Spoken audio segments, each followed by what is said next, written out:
Ngayong Pasko ay may mensahe sa iyo ang iyong guardian angel, direkta mula sa heaven. Ang mga miracle sa buhay mo ay magaganap na.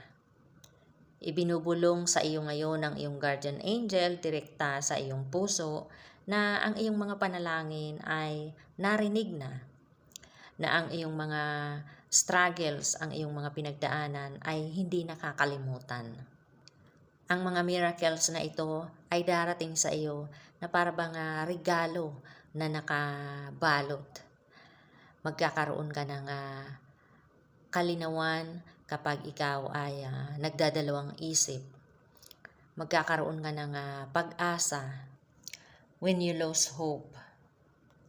Magiging magaan na ang lahat sa iyo kapag ito ay para bang napakabigat na.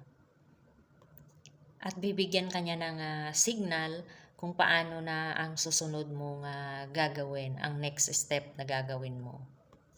Kaya bigyan mo siya ng pahintulot na iparamdam sa iyo ang kapayapaan at ipaalala sa iyo na ito yung oras mo para matanggap mo yung mga miracles sa buhay mo. Ang mga himala ay malapit mo nang maramdaman sa buhay mo. Ang mga himalang ito ay napakalapit na kaysa sa iyong mga iniisip.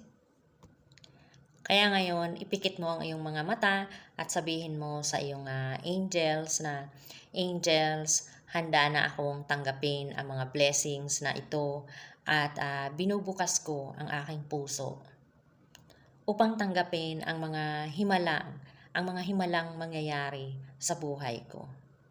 Ipakita mo sa akin ang daan patungo sa mga Christmas miracles na ito. Ramdamin mo ngayon yung loving presence ng iyong guardian angel, yung warm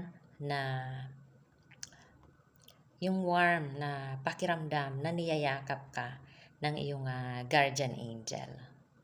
Ngayong Pasko, hindi lang po ito katulad ng mga ibang season na nangyayari, kundi ito ay umpisa ng something na extraordinary na mangyayari sa buhay mo.